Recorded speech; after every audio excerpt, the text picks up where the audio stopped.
우리 지난 한 주간 초복도 있었고 날씨도 많이 더웠고 또 비도 많이 왔습니다. 우리 더운 날씨 가운데 잘 지내셨나요? 네, 얼굴을 보니까 다 잘 지내신 것 같습니다. 아무리 배고프시다고 더위까지 드시지는 마시고 몸에 좋은 음식들, 하나님 말씀 풍성하게 여러분들이 그 가운데 거하는 성도의 삶이 되실 수 있기를 바랍니다. 오늘은 저희 교회가 설립된 지 56주년이 되는 그러한 날입니다. 먼저는 하나님께 감사를 드리고요. 또 56년 동안 자리를 지켜오신 모든 성도님들에게 진심으로 감사를 드립니다. 우리 가까이 계신 분들과 우리 한번 인사하실 때에 감사합니다. 우리 한번 인사 나누겠습니다. 감사합니다. 네.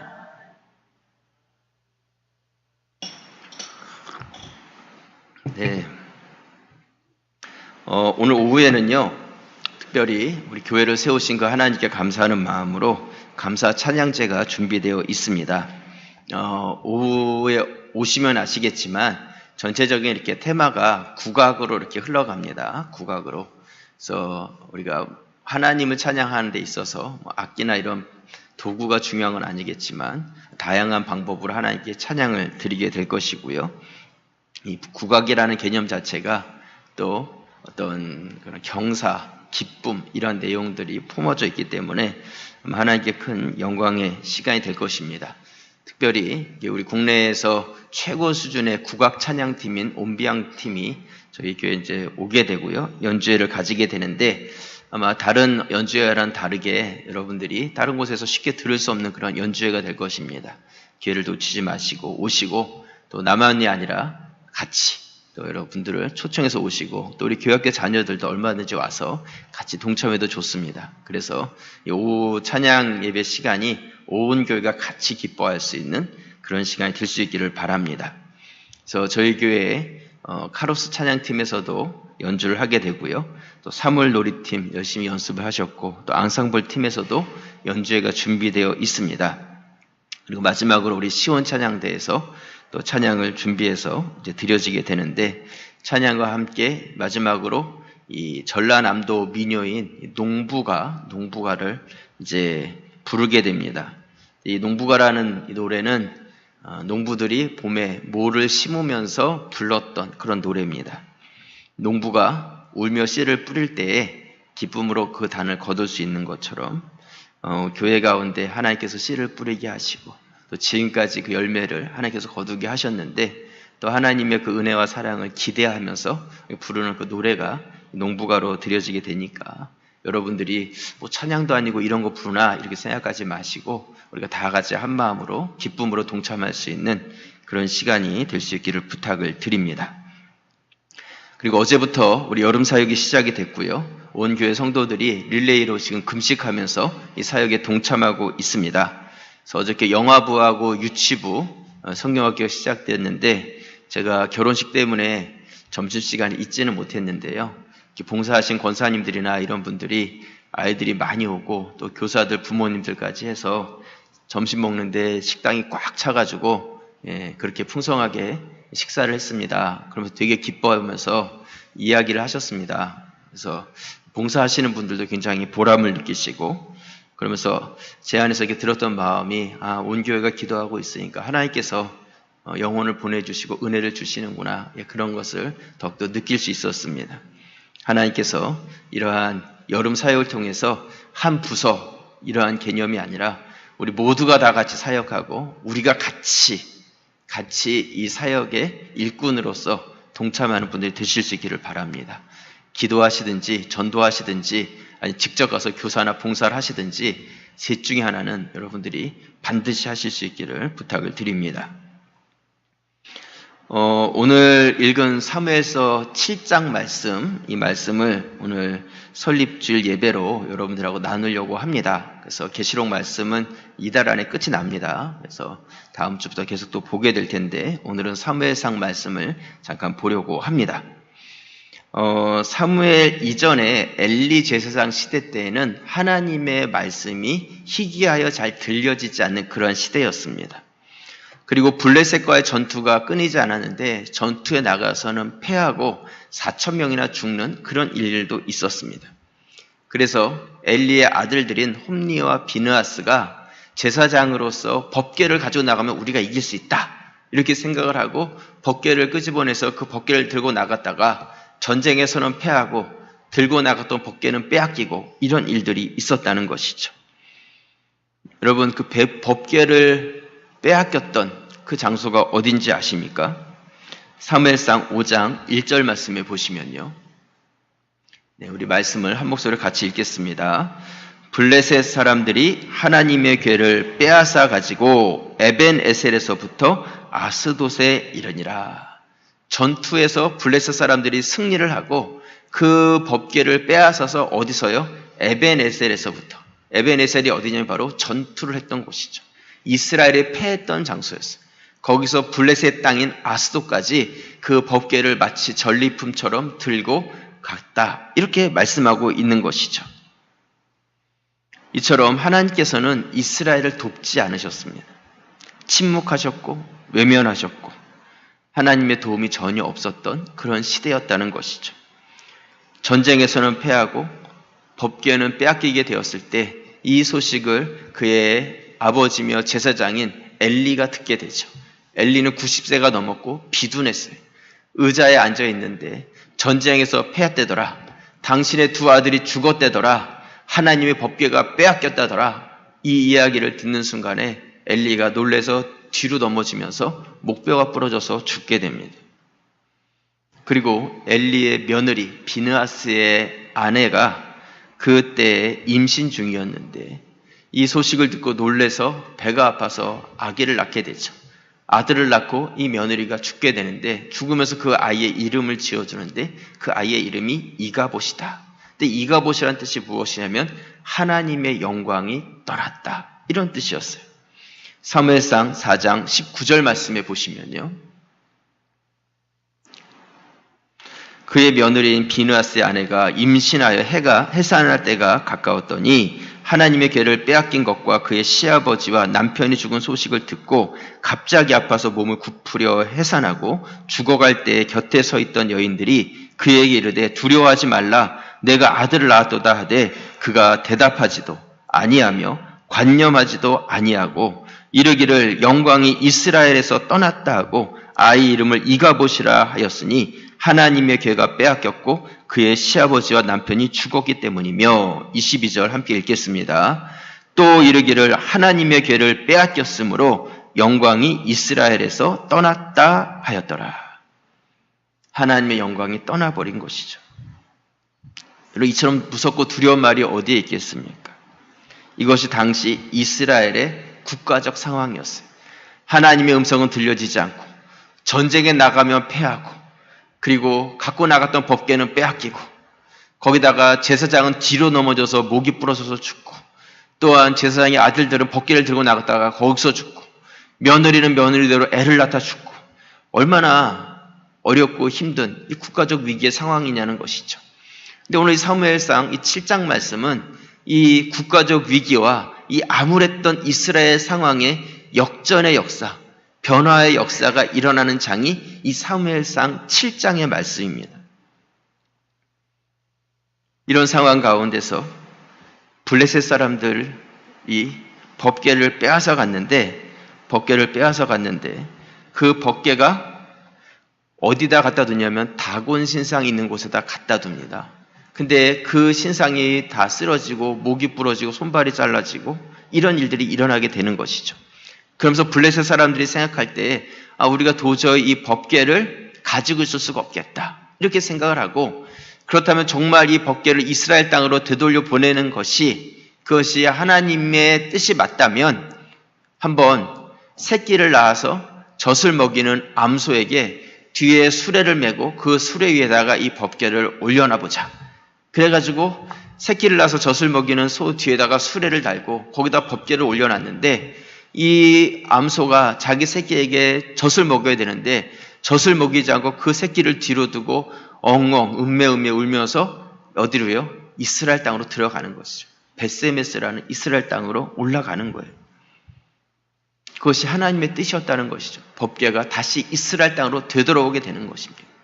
그때 사무엘이 너무나 기쁘고 하나님의 괴가 돌아온 것에 대해서 기쁘고 이 사건을 맞이한 후에 그가 어떤 일을 행하게 되냐면 이스라엘 모든 사람들을 한 곳으로 모으게 되는데 바로 미스바라는 곳으로 모으게 되는 것이죠. 그러면서 그 모인 백성들에게 뭐라고 이야기하고 있냐면 우리 민족에 이렇게 암울하고 어려운 시대적 상황 가운데 놓이게 됐는데 그 이유가 무엇인지를 너희가 정확하게 알라는 거예요. 그러면서 오늘 그 이유를 정확하게 지적하고 있는데 사무엘상 7장 3절 말씀에 보시면요. 사무엘이 이스라엘 온 족속에게 말하여 이르되 만일 너희가 전심으로 여호와께 돌아오려거든 이방 신들과 아스다롯을 너희 중에서 제거하고 너희 마음을 여호와께로 향하여 그만을 섬기라. 그리하면 너희를 블레셋 사람의 손에서 건져내시리라.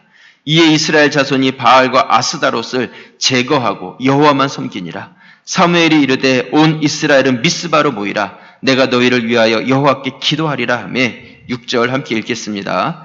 그들이 미스바에 모여 물을 길어 여호와 앞에 붓고 그날 종일 금식하고 거기에서 이르되 우리가 여호와께 범죄하였나이다 하니라. 사무엘이 미스바에서 이스라엘 자손을 다스리니라. 하나님의 영광이 그들에게서 떠난 것이 아니었어요. 하나님은 언제나 그 자리에 계셨던 것이죠. 하지만 집을 나간 탕자처럼 이스라엘이 하나님을 떠나 있었던 것이었습니다. 사무엘은 이스라엘 백성들을 미스바에 모으고 그들에게 너희가 섬겼던 바알과 아스다롯 이방의 우상들을 다 제하여 버리고 여호와께로 돌아가야 된다 말씀하고 있는 것이죠. 하나님은 언제나 그 자리에 계셨는데 우리가 문제였다는 것입니다. 그리고 그 하나님께 되돌아갈 수 있는 방법을 알려주고 있는데 그것은 바로 회개라는 것이죠. 그들이 금식하고 여호와께 하나님 우리가 잘못했습니다. 우리가 하나님께 범죄했습니다. 그리고 주님 앞에 그 마음을 돌이켰다는 것입니다. 이스라엘 백성들이 미스바에 모였고 밥을 굶으면서 거기 모여있다는 소식을 블레셋 사람들이 듣게 되죠. 아, 기회가 좋구나. 저 이스라엘 사람들 우리가 벌써 몇 번이나 쳐가지고 물리친 적이 있는데 이번에 끝을 내야 되겠다. 다 모여있다는데 한번 가서 그 이스라엘 사람들을 쳐야 되겠다. 블레셋 사람들이 군사를 이끌고 무장을 하고 그리고 미스바로 쳐들어오게 되는 것이죠. 아마 그들 가운데서는 자신감이 있었을 거예요. 에벤에셀에서 이미 한번 승리했던 그런 승리의 자신감, 그들의 법궤를 빼앗았던 그런 자신감이 그들 가운데 있었던 것이죠. 오늘 사무엘상 7장 7절 말씀에 보시면요. 우리 말씀을 함께 읽겠습니다. 이스라엘 자손이 미스바에 모였다 함을 블레셋 사람들이 듣고 그들의 방백들이 이스라엘을 치러 올라온지라. 이스라엘 자손들이 듣고 블레셋 사람들을 두려워하여. 블레셋 사람들이 싸우면 당연히 이길 거라고 생각하고 있고 이스라엘 사람들은 싸우면 우리가 질 거라고 지금 생각을 하고 있는 것이죠. 그래서 이스라엘 사람들은 지금 두려워하고 있는 것입니다. 이때 사무엘은 무엇을 했냐면 젖 먹는 어린 양을 하나 취하게 됩니다. 그리고 그 양을 잡아서 하나님께 번제로 제사를 드리게 되는 것이죠. 하나님의 도우심을 구합니다. 이때 이스라엘 백성들이 전쟁에서 이겼겠습니까? 졌겠습니까? 이겼으니까 제가 이야기를 하겠죠. 오늘 우리 말씀을 읽어봤잖아요. 사무엘상 오늘 7장 9절 말씀. 사무엘이 젖 먹는 어린 양 하나를 가져다가 온전한 번제를 여호와께 드리고 이스라엘을 위하여 여호와께 부르짖으매 여호와께서 응답하셨더라. 사무엘이 번제를 드릴 때 블레셋 사람이 이스라엘과 싸우려고 가까이 오매 그 날에 여호와께서 블레셋 사람에게 큰 우레를 발하여 그들을 어지럽게 하시니 그들이 이스라엘 앞에 패한지라. 이스라엘 사람들이 미스바에서 나가서 블레셋 사람들을 추격하여 뱃갈 아래 이르기까지 쳤더라. 12절 함께 읽겠습니다. 사무엘이 돌을 취하여 미스바와 센 사이에 세워 이르되 여호와께서 여기까지 우리를 도우셨다 하고 그 이름을 에벤에셀이라 하니라. 그 전에 에벤에셀은 전쟁에서 패했던 장소였고 법궤를 빼앗겼던 장소가 에벤에셀이었는데 법궤가 되돌아오고 하나님께서 함께 하시고 승리하게 하는 도움의 장소로서 그 장소가 변화되게 된 것이죠. 하나님께서 여기까지 우리를 도우셨다 하면서 에벤에셀이라는 이름을 지었다는 것입니다. 하나님의 영광이 떠났던 이가봇의 시대에서 하나님의 영광이 되돌아오고 하나님의 도우심과 승리의 날, 그 역전의 역사가 시작되는 에벤에셀의 시대로 변화가 된 것이죠. 이것이 바로 사무엘상 7장의 말씀이라는 것입니다. 여러분, 오늘이 저희 교회 설립 56주년이 되는 날입니다. 56주년. 오늘 예배 시간이 우리를 도우시는 에베네셀의 하나님을 경험하는 그런 시간이 될 수 있기를 바랍니다. 그래서 오늘 말씀의 제목을 여기까지 도우신 하나님 이렇게 정했습니다. 여러분, 우리는요, 하나님의 도우심이 필요합니다. 하나님은 아무나 막 돕지는 않으십니다. 오늘 이스라엘 백성들이 그러한 국가적, 시대적 위기 상황 가운데 놀라운 하나님의 도우심을 경험했던 모습을 우리가 바라보면서 우리 설립 56주년을 우리가 기점으로 해서 우리 가자제일교회가 어떻게 하나님의 도우심을 받아갈 수 있는지 같이 생각하고 마음의 결단이 있는 그런 시간이 될 수 있기를 주님의 이름으로 축원합니다. 먼저 첫 번째로요, 어떨 때 하나님의 도우심을 받을 수 있냐면 우리 모든 성도들이 다 같은 한 마음을 가질 때에 하나님의 도움을 우리가 받을 수가 있습니다. 오늘 사무엘상 7장 3절 말씀, 우리 말씀을 다 같이 다시 한번 읽겠습니다. 사무엘이 이스라엘 온 족속에게 말하여 이르되 만일 너희가 전심으로 여호와께 돌아오려거든 이방 신들과 아스다롯을 너희 중에서 제거하고 너희 마음을 여호와께로 향하여 그만을 섬기라. 그리하면 너희를 블레셋 사람의 손에서 건져내시리라. 사무엘이요, 그 모든 사람에게 뭐라고 말하고 있냐면 온 족속 모든 사람, 너희가 전심으로 여호와께 돌아와야 된다. 그러면서 너희 안에 있는 우상들을 다 제거하고 그리고 금식하고 회개하라고 말씀하고 있는 것이죠. 모든 사람들이 다 같은 마음을 가져야 된다는 것을 이야기하고 있는 거예요. 여러분, 한 사람이 꿈을 가지면 그냥 꿈에 불과하지만 모든 사람이 동일한 꿈을 가지면 그것이 현실이 된다고 말을 하고 있습니다. 여러분, 우리 모두가 다 같은 마음을 가지고 같은 뜻을 가질 때 거기서 역사가 일어나는 것이죠. 하나님의 도우심이 일어나게 되어 있는 것입니다. 교회도 보면요, 하나님의 도우심이 보여지는 교회가 있고 그렇지 않은 교회가 있습니다. 근데 가만히 보면 그 차이점은 교회의 크기의 차이가 있는 것이 아니에요. 사람의 많고 적음의 차이가 있는 것이 아닙니다. 중요한 것은 그 성도들이 다 같은 마음을 가지고 있는가, 그 마음을 같이 하지 못하고 있는가의 차이에 있는 것이죠. 하나님의 도우심이 있기 위해서는 모든 성도가 다 같은 마음을 가질 때 거기서부터 하나님의 도우심과 역사가 일어나게 되는 것입니다. 서로 분리하고 잘못에 대해서는 책임지지 않으려고 하고 다른 사람의 잘못이라고 미루기만 하고 저 사람 때문이라고 손가락질만 하기도, 그런 교회는 절대로 하나님의 도우심을 받을 수가 없는 것이죠. 그냥 다 분리되어 있는 거예요. 다 나눠져 있는 것이죠. 여러분, 요즘 우리가 매일 성경 통해서 민수기 말씀을 다시 묵상하기 시작했는데요, 고라 자손이 고라가 반역을 하는 사건이 나옵니다. 근데 그 말씀에 보면 그 고라를 중심으로 해서 당을 지었다, 이렇게 말씀하고 있어요. 저는 그 말씀을 이렇게 어제 오늘 이렇게 묵상해 보면서 이게 문제였구나. 그 공동체 안에 분열된 모습, 하나 되지 못한 모습이 공동체를 망가뜨리고 있는 것이죠. 여러분, 이솝 우화에 보면요, 이런 이야기가 있습니다. 아주 친한 4마리의 황소가 있었습니다. 4마리는 너무 친해서 늘 같이 다녔고요, 같이 먹고 같이 자고 같이 지냈습니다. 항상 같이 지냈기 때문에 때로는 위험이 와도 같이 그것을 물리쳐낼 수 있었던 것이죠. 그런데 그 황소를 잡아먹고 싶은 사자 한 마리가 있었는데 1대1로 싸워가지고는 충분히 이길 수가 있는데 이 4마리가 힘을 합치니까 이길 수가 없는 거예요.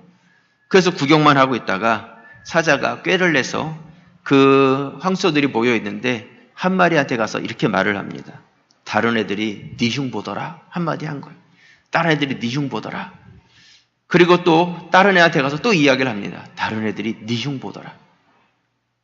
한 마리 한 마리 그 이야기를 사자가 하고 다니니까 이 소들이 마음속에 얘네들이 나 빼놓고 셋이 모여서 내 흉 보나? 이런 생각을 가지기 시작하는 것이죠. 그러면서 늘 같이 다녔던 이 소 4마리가 서로를 불신하게 되고, 그리고 사이좋던 그 사이에 금이 가고 깨져서 뿔뿔이 흩어져 버렸습니다.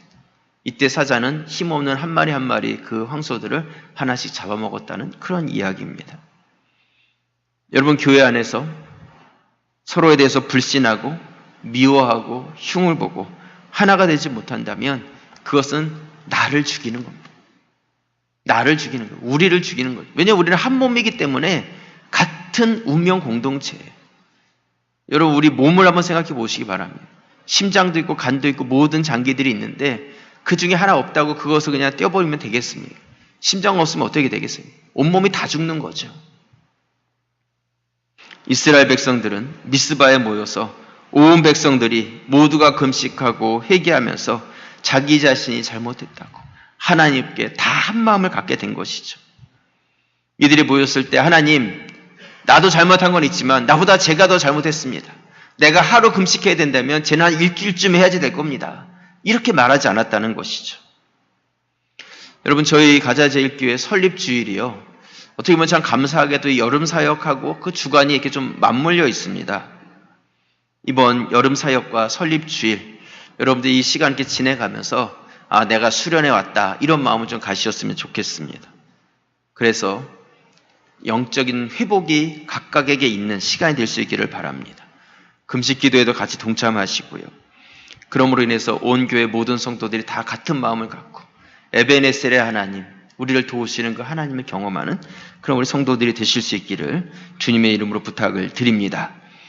두 번째로요, 하나님의 도우심을 받기 위해서는요, 무너진 예배를 회복하셔야 됩니다. 첫 번째, 우리가 다 같은 마음을 가져야 된다면 두 번째로는 예배가 회복되어야 되는 것이죠.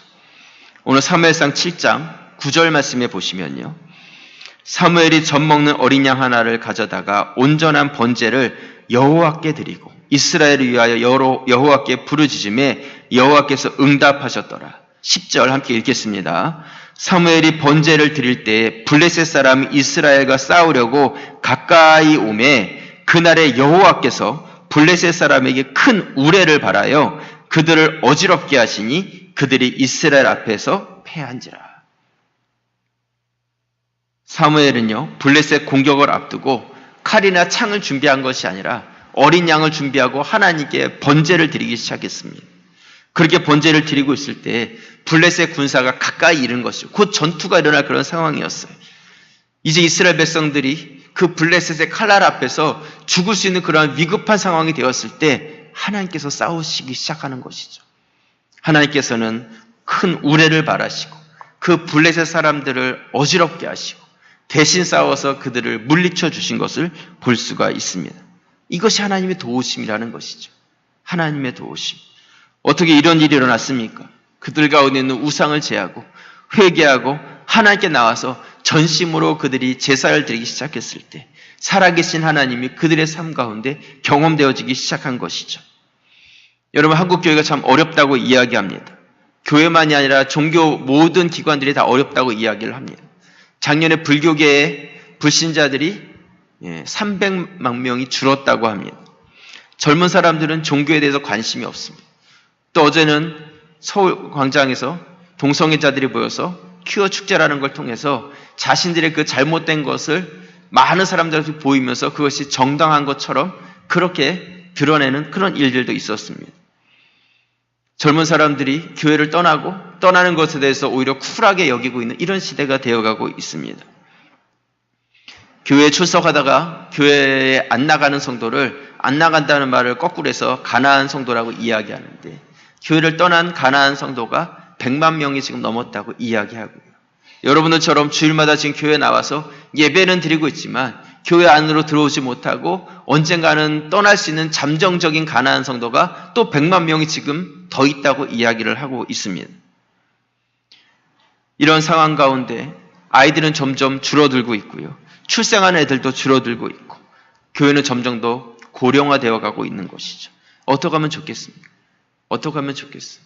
여러분, 하나님의 도우심이 필요해요. 하나님이 도와주시지 않으면 이 시대의 교회는 큰 위기 상황에 놓여 있는 것이죠.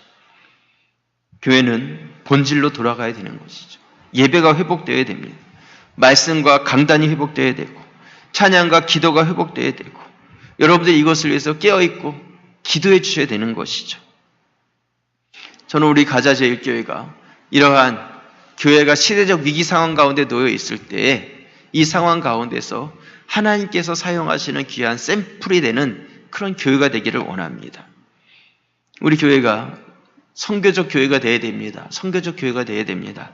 제가 이런 말을 계속 반복하고 있는데 여러분, 복음을 전하고 영혼을 구원하는 것이 교회의 본질이에요.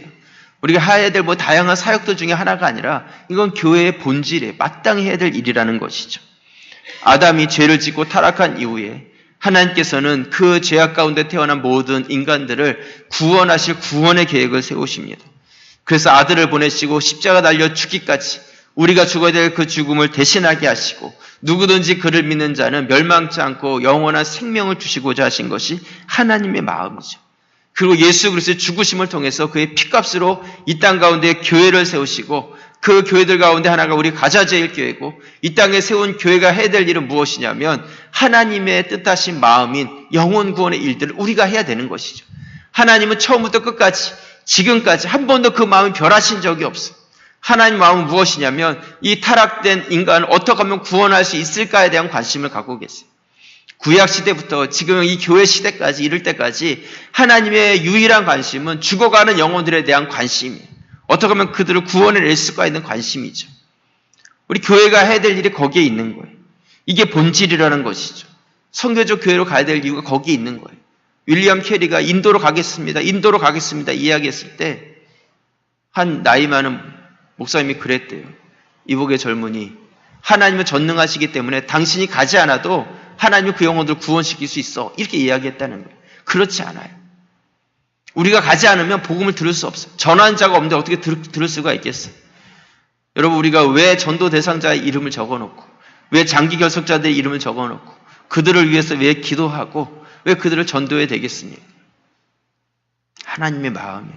하나님의 뜻이고 잃어버린 영혼들, 복음을 듣지 못한 영혼들, 그들에 대한 우리는 사명감을 가져야 되는 것이죠. 본질로 돌아가야 합니다. 사무엘은요, 이스라엘 백성들을 미스바로 모이게 하였고 한마음 하나가 되게 하였고 하나님께 온전한 예배를 드리기 시작했을 때 에베네셀의 하나님, 도우시는 하나님을 경험했습니다. 오늘 설립 56주년을 지내면서 우리 모든 가자제일교회 성도들이 같은 마음을 갖기를 원합니다. 여러분들의 무너졌던 예배가 회복되기를 원합니다. 예배의 자리, 예배의 시간, 하나님과의 관계 회복하시기 바랍니다. 그래서 우리를 도우시고 또한 결국은 승리케 하시는 에베네셀의 하나님을 우리 교회와 여러분 우리 모든 성도들이 경험할 수 있기를 주님의 이름으로 축원합니다. 기도드리겠습니다. 은혜 감사합니다.